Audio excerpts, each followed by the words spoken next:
Progressives are getting in the way of progress with the following 3 very misguided habits. Bad habit number 1.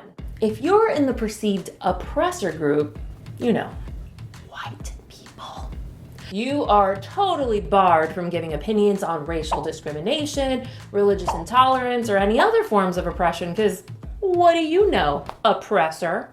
Minorities, on the other hand, can say whatever they want, but only about their own tribes. And that is bad habit number 2.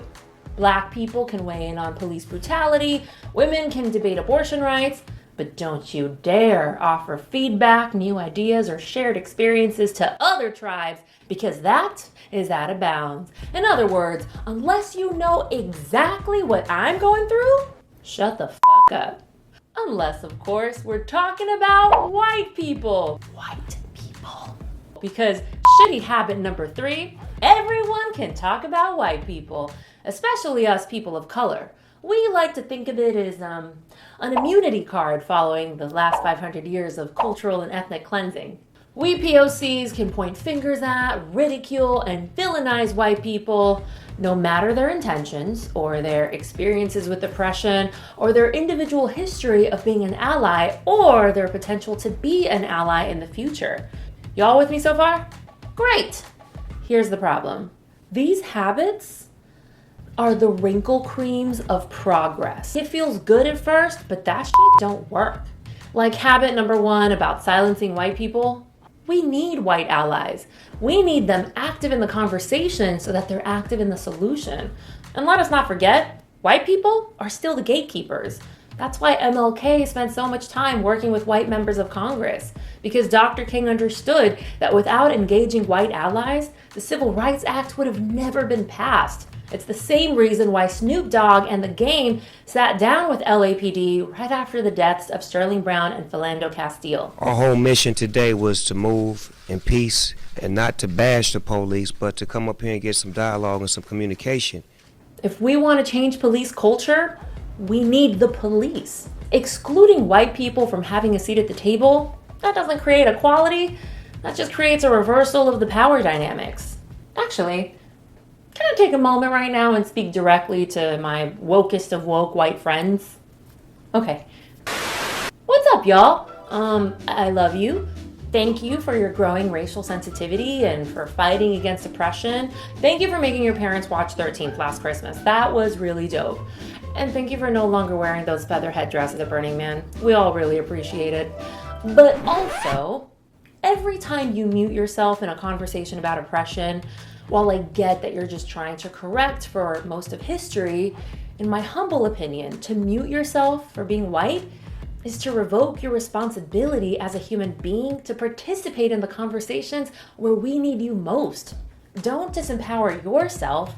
Support us in empowering ourselves. Get the difference? And now let's move on to bad habit number 2. Unless you know exactly what my tribe is going through, keep your opinions to yourself. That is exactly what the oppressor wants.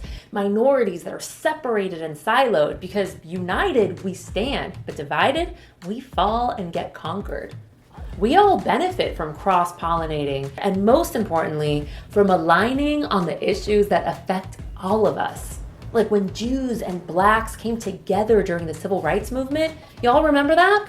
I don't, because I wasn't born yet, but I read about it. 2 persecuted minorities working together to end Jim Crow segregation. That is how you move mountains. Or how about in the 80s when gay and trans people stopped fighting each other and instead joined forces to fight the AIDS epidemic?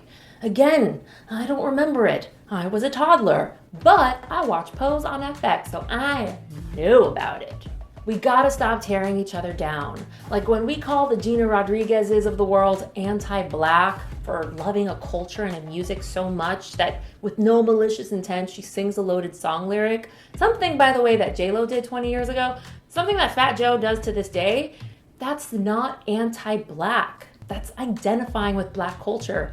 A thing a lot of us Latinx people do, no matter how much melanin we inherited in our skin. You wanna see anti-black? America was built by and for the white Christian people of this nation. Let's save our wrath for them. When we take down the Gina Rodriguez's and we push away those fan bases, that doesn't make our army stronger. That makes us vulnerable. That's like Daenerys Targaryen forgetting about Cersei Lannister because she's got a bone to pick with Arya. Yo, Cersei and the dead people are coming for you. And also, Arya has mad knife skills. You need her in your tribe.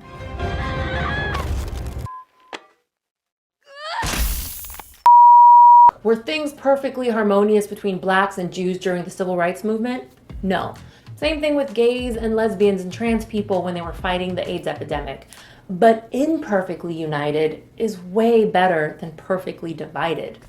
So if we can all agree that we need white allies active in our conversations, and if we can also agree that minorities should be joining forces instead of over-policing each other, then can we also agree that bad habit number 3 sucks?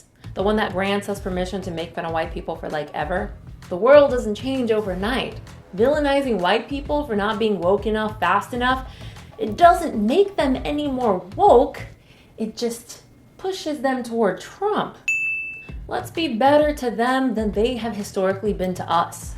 And white progressives are our allies. They're trying to understand their privilege and how it's enabled our issues. They're trying to vote the right way. They're having uncomfortable conversations with their MAGA hat wearing family members, hoping to sway conservative minds toward progress and equality.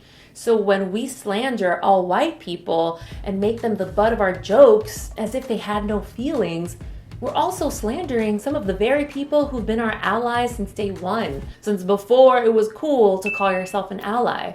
We can't fight racial profiling as we are racially profiling.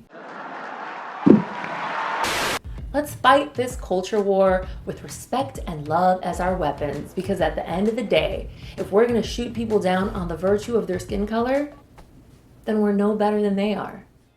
Now, whether you agree or not, I want to hear from you.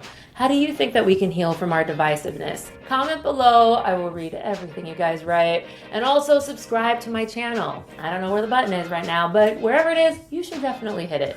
I'm Miriam Issa, putting us back on course for discourse. Follow me on my socials, at Miriam on Twitter, at Miriam_Issa on Instagram, at Miriam Issa on TikTok. Oh my God, it's so annoying. Can people just stop being named after me? Can I have all of my handles back, please? Should I just change my name to a name that has never been said? Like Eureka Banana Ninja? Are those handles available? Is anyone still watching this video?